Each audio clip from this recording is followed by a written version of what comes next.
Hello students, welcome to my YouTube channel for my online analytical chemistry tutorial. Today I am going to solve solubility problems using the mass balance equation. Here is the problem.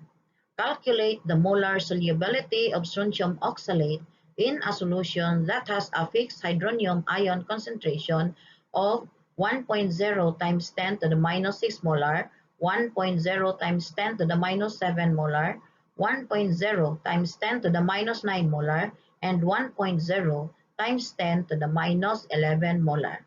Now to solve for the solubility of strontium oxalate, we have to use this equation. Now, how did I obtain this equation? Before I proceed, let me show you first how this expression was derived. To start with my derivation, let me show you first all the pertinent equilibria, starting from the solubility of strontium oxalate. Now, strontium oxalate dissociate, forming strontium ion and oxalate ion. And this oxalate ion in solution reacts with water, forming bioxalate ion.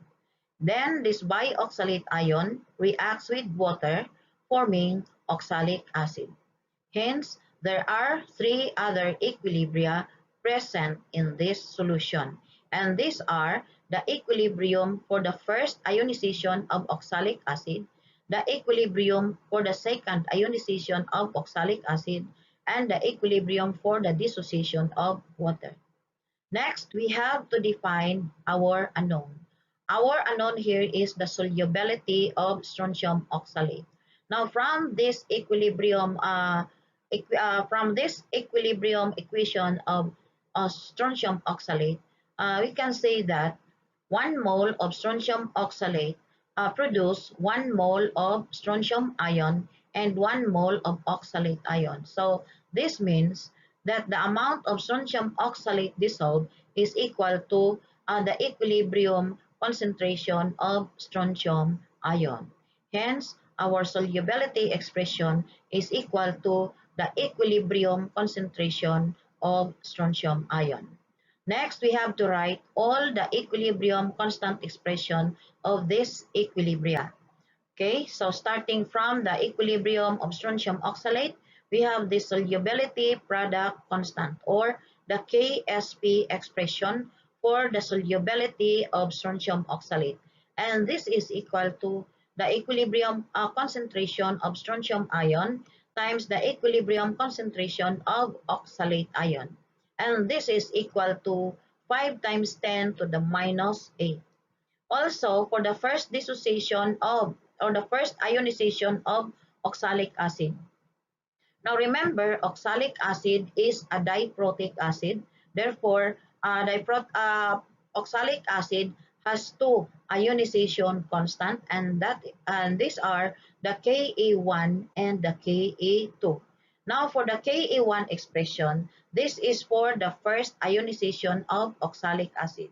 This is equal to the equilibrium concentration of bioxalate ion times the hydronium ion concentration divided by the equilibrium concentration of oxalic acid. And this is equal to 5.60 times 10 to the minus 2. Now for the Ka2 expression, this is for the second ionization of oxalic acid. And this is equal to the equilibrium concentration of oxalate ion times the hydronium ion concentration divided by the bioxalate ion equilibrium concentration. And this is equal to 5.42 times 10 to the minus 5. Next, we have to write the mass balance expression, okay, for the solubility, or the mass balance equation for the solubility of strontium oxalate. Now, solubility is equal to this, no? That's why the mass balance equation is equal to SR, or the equilibrium concentration of strontium ion, equal to the equilibrium concentration of oxalate ion plus the equilibrium concentration of bioxalate ion plus the equilibrium concentration of oxalic acid. Next, we have to express these two quantities in terms of oxalate ion by rearranging this equilibrium constant expression. For bioxalate ion, we can express this in terms of oxalate ion by rearranging this Ka2 expression. And for oxalic acid, we can express this into oxalate ion by rearranging this Ka1 expression and also with the use of this Ka2 expression. Now, starting from oxalic acid, the equilibrium concentration of oxalic acid can be represented in this equation. Take note, we still have this bioxalate ion. We need to express this in terms of oxalate ion. And this can be expressed into oxalate ion by rearranging this Ka2 expression. Okay? So that the equilibrium concentration of bioxalate ion is equal to the equilibrium concentration of oxalate ion times the hydronium ion concentration divided by Ka2. Now substitute this quantity into the bioxalate ion. Then we have this new expression for the equilibrium concentration of oxalic acid. Next, we have to substitute these two quantities to our mass balance equation. So we substitute this for the bioxalate ion and we substitute this for oxalic acid. So we have now the new expression for solubility. Notice that the three quantities have common, okay, or this, okay, oxalate ion is common for the three quantities. Therefore, we can factor out this oxalate ion. And after factoring, we obtain this new equation. But take note also, we can simplify this oxalate ion using Ksp expression. Okay, so oxalate ion equal to Ksp of strontium oxalate divided by the equilibrium concentration of strontium ion. So substitute this to oxalate ion, we obtained this equation.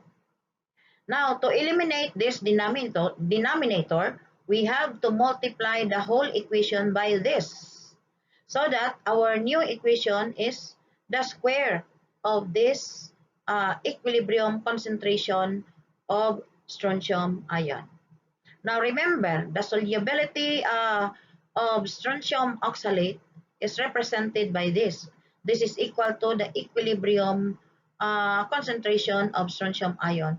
So to obtain this, we have to take the square root of this equation.